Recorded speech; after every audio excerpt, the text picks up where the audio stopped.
What is going on, guys? This is Hicks here from Man the Crypto, and welcome back to another video. So today's video, unfortunately, is kind of in response to the coronavirus. It's causing a lot of havoc, a lot of destruction in our communities. So firstly, make sure to take care of your families, be responsible, wash your hands, practice social distancing, and whatever the local, your local government is telling you to do. But also, even one step further, just be smarter and kind of stay ahead of the game and just think for yourself and take care of your loved ones and also your neighbors. I think this is causing a lot of it's bringing out a lot of bad character from people, like a lot of greed. So just practice a bit of compassion as well if you can. Don't be so greedy. If everyone thinks about the other person, I think we'll be all right. Especially if you're living in the Western world, there's plenty of food, so just take care of your loved ones and take care of your neighbor as well if you can. So this video again is in response to what's happening today, but more specifically how it's affecting the economy and how it's going to affect the economy going forward.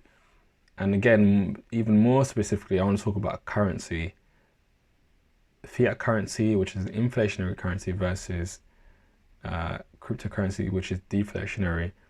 So firstly, let's cover some basics in how crypto could play an important role going forward. So the basics, firstly, inflation. What is inflation? This is the measure of the rate at which the average price of goods and services in an economy increase over a period of time. If inflation occurs, it means the buying power of a country's currency is decreasing. And in layman's, if £10 could buy you 5 sweets a day, after inflation, £10 could potentially only buy you 3 sweets because the buying power of that currency has decreased. Now, on the flip side, deflation or negative inflation is a measure of the rate at which the average price of goods and services in an economy decrease over a period of time. And if this occurs, it means that the buying power of a country's currency is increasing. And in layman's, if £10 could buy you 5 sweets, after deflation or negative inflation, £10 could buy you 7 sweets because the buying power of that currency has increased. And I've been doing a bit of research on this in inflationary currency. There isn't actually a proper definition for it. So, I've gathered some information and given it my best attempt to define it. So inflationary currency is one that doesn't have a fixed money supply. Now, if you look at fiat currency, there isn't actually a fixed supply system that governs it. Now, the government or central bank, which is in charge of it, prints it when it feels it needs to be printed. And it normally happens during a crisis. So in the last financial crisis, when the economy, when the financial sector, when the banks, got too greedy and needed to be bailed out, the government or the central banks stepped in, the Federal Reserve stepped in and printed, a couple of trillion, just a little bit of change to sort them out. So again, there wasn't a fixed money supply to govern this. It was when they needed it. And the result of this is when more is produced, especially at a rate like that, the value decreases over time. Now, a deflationary currency, like cryptocurrency, is one that has a fixed money supply. So, I found a good website called Scalex where it defines it quite well. So for Bitcoin, the money supply is straightforward. It's the total amount of currency that exists at a given time. As of writing, 16.9 million Bitcoins have already been mined, and more Bitcoins will be continued to be produced at a predictable rate until we reach 21 million. This is called a fixed money supply because there are predictable rules and a hard cap on production of new currency. Now, obviously, Bitcoin has an absolute fixed supply, which is 21 million, but other cryptocurrencies have a system to keep the supply of money constant. Now, this could be through whatever means they've produced. They could be, for example, burning currencies every other month or year, which some cryptocurrencies like Binance Coin use. So they have a burn rate, or they could be doing whatever version they have. So there's different versions that different currencies use to keep the supply of money constant. So this is the big difference between an inflationary and deflationary currency. So going back again to the financial crisis in 2008 and comparing it to what's happening today. During that financial crisis, it was the housing bubble that resulted in a huge bailout, which, although this was connected to the global economy because different countries and different investors were investing in the housing bubble, this was still fairly localized. It was within the American, the US kind of financial sector, within the housing sector. So the bailout, although was unprecedented, it was a few trillions that was printed to resolve this. And if it wasn't resolved, it would have affected the global economy.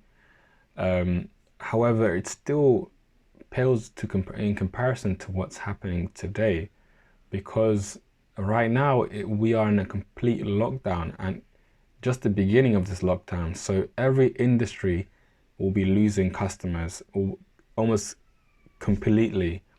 So imagine the kind of printing that will need to be done to resolve this issue, to get the economy started again, to get them back to normal, to kickstart it and kind of get us to the way we were before. Again, housing sector pales in comparison to what's happening today. Every industry, even so, just an example, the airline industry, which is probably one of the biggest affected because there's a literal travel ban. No one can use the airlines, is asking for a bailout of the American Airlines, asking for a $50 billion bailout, government aid to kind of keep them going, to keep them continuing, to keep them in business. And that's just one industry. Now you've got to extrapolate this to every industry in every economy in the world. The kind of bailout we're talking about will be unprecedented.